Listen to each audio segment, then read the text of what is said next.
Today, we are going to cover exactly how to automate your business by using Claude Opus 4, which was just released.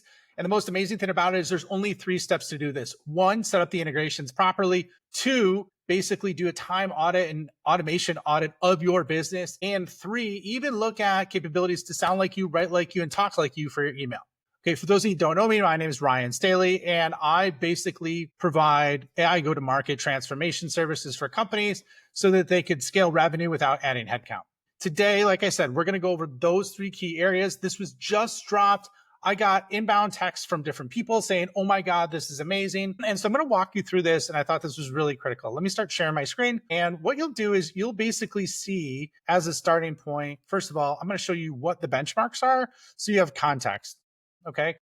I'm not going to say that Claude 4 Opus is the best on earth at everything. Now, what if you look at the comparisons versus OpenAI O3 and Gemini Pro, it does really good at agentic coding, which is one of the texts I got from a friend who's like, basically, I let this thing run for an hour without touching it. Okay. It's never happened like that before with automation tools, or I should say AI tools. It's higher in agentic coding. Now, if you notice graduate level reasoning, O3 and Pro are actually higher. However, in tool use, it has the highest right here. And in some of these other areas like multilingual Q&A, visual reasoning, it's pretty comparable, and it's not even the highest in high school math.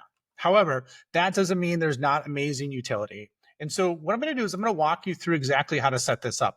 What you're going to see over here is in this, there's these 3 different areas, which are integrations. Now, these integrations are effectively happening through MCP servers, where basically you're connecting your Claude instance through what's called an API MCP server, and effectively, which is the Claude, not to get too technical, but Claude basically non-technical version of how to do and connect with different APIs.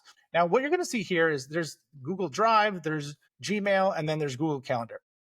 What you could do is, if you haven't basically connected these before, you go to your settings like I have here, and these will pop up. Now, what you're going to want to do is, if you did connect them, I disconnected them and reconnected them because it would not pick those up. Okay, so now what you're going to see is I can ask Claude to look at my Google Drive, my Gmail, and my Google Calendar and basically analyze what I'm doing, identify the inefficiencies, and at the same time, basically do an audit analysis or analysis audit, whatever you want to call it, for agents and automations. And so I'm going to show you what the output of that looks like. And I gave it a very specific goal. Now, there are some cautionary things that you want to be careful about with this, okay? And I'm going to walk you through that, and I'm going to tell you about it, because I'm not one of those people that's always like, everything's amazing. There's no things that you got to watch for. I'm always going to tell you what I find are the limits that I run against these tools and what happens, okay? So as you can see, I didn't give it an overly complex prompt. I said, please analyze my calendar for the last 2 weeks and do a time audit. Identify inefficiencies, opportunities, and needs so I can free up 15 hours a week through contractors, a full-time employee, or automation, okay? So what you're going to see here is, this is pretty wild. It went through 117 events on my calendar. It looked at those calendar events, and at the same time, it looked across my email messages, okay? So I did ask it to do a lot. Now, with this, what you're going to see is, within this step, it goes through everything in terms of major time categories, what I'm spending the majority of my time on in terms of sales and business development, consulting and delivery, as well as content creation, admin management, and even personal time in there, okay? So one of the things it also identified was my fragmented focus time, which is true. Like, because I have been interacting, I've been at a lot of conferences lately, and I've been working with a lot of different organizations. I haven't had the deep work blocks that I normally do. Talks about manual repetitive tasks, unstructured prospecting, and content creation bottlenecks. So now what it does, and I thought this was pretty good, is it gave me 15 plus hours a week. Now, currently I do have a VA, so I basically didn't prompt it properly to understand that context, but it's telling me to hire a VA, SDR, and a content creation contractor, and also leverage AI automation tool. Now, one of the things you're going to see is I like that it actually goes through and identifies the financial investments for each and what the expected ROI is. So it's basically saying that I could add another, 20 to 50,000 a month in revenue, which sounds fantastic to me, putting a great ROI on the investment. But I said, hey, I already have a VA. Please identify how I could leverage her and rewrite your recommendations. So it went through that, and my assistant's name is Leia. So it was pretty cool that I actually picked that up. It talked about different opportunities within this.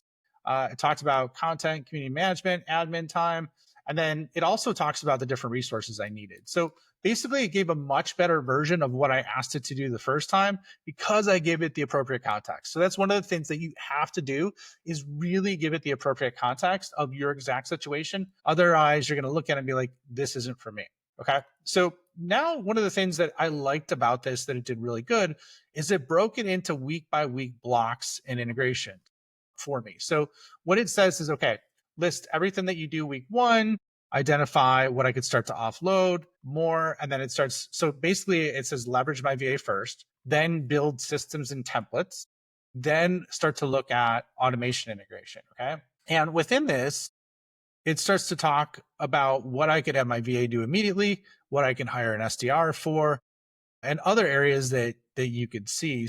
Like the real interesting thing is once again, it goes back to this ROI. If I delegate this outcome, it's talking about, all right, I could fit in 8 to 10 more sales calls a week, which is critical for any leader, any company, any founder of how you could generate more revenue. And I didn't even ask it to really, actually, that's not true. I did ask it to focus on revenue growth. So that was one of the key areas that it had. Now, I also said, all right, identify the top 3 automations I could leverage using Gumloop. And for those of you who don't know, Gumloop is basically like a no-code automation platform where you could string together almost like nodes, which are like agents, and conduct those. I don't have any affiliation with them. However, that was what I looked at. And so it was talking about daily lead intelligence qualification. It even gives the exact workflow. And what it's talking about is the time spent there, intelligent meeting orchestration. Okay, so that's basically meeting prep, which I'm already doing anyways. I already have my assistant doing that. And then content multiplication, right? And it wraps those up. And this is basically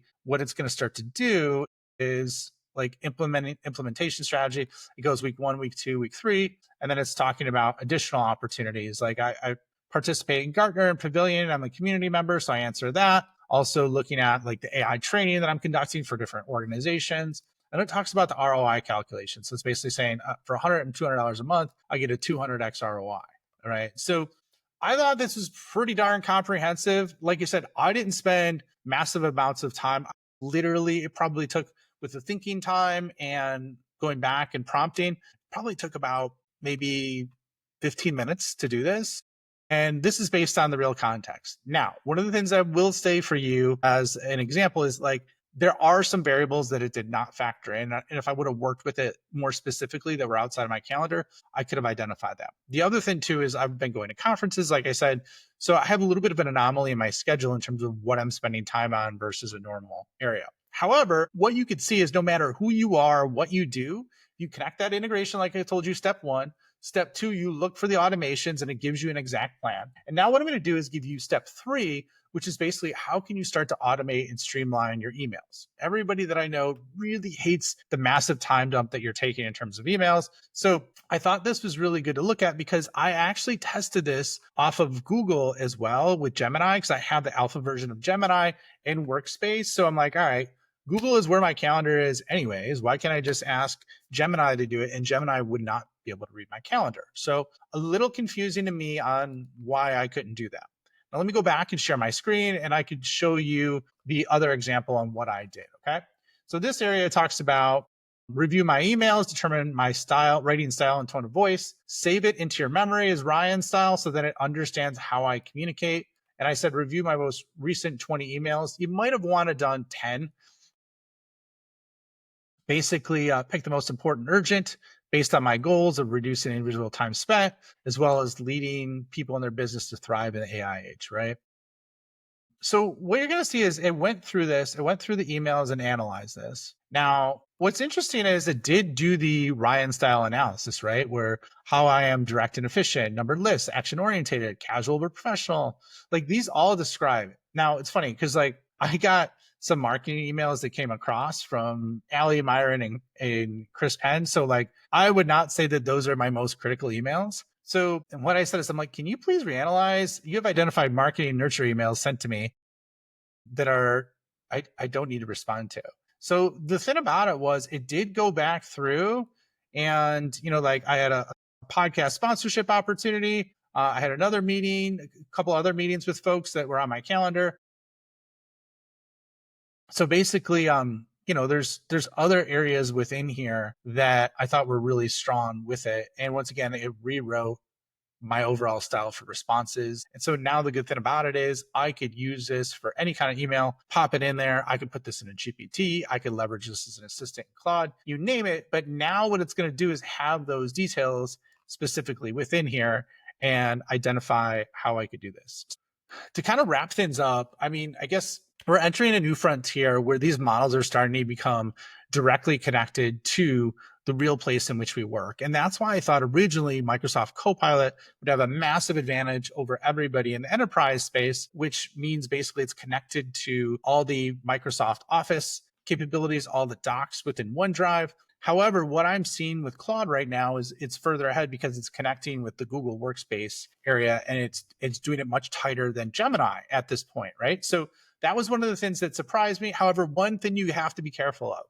I noticed with my plan, because I had to look across all my calendar in Google Drive, and there's one other test I did, and it just basically it bottomed out. It wasn't enough space. It was asking me to upgrade to the $100 a month or $200 a month account. I was trying to have it analyze everything about my business and help me generate strategies based on that. I think that was too much. And so it started to analyze it. And then I said it hit my rate limit, and I was basically could not use my license for another 5 hours. So what's going to start to happen is as these companies provide more and more value by being tighter integrated, there's going to be cost structures that you lean up against. And this is going to continue to get more and more expensive, even though they said it's going to get cheaper and cheaper, in my opinion, because it's going to start to look at other parts of data. And once again, VCs are currently subsidizing these cheap prices of these big companies. So anyways, hope that was helpful for you today. Really appreciate you joining me.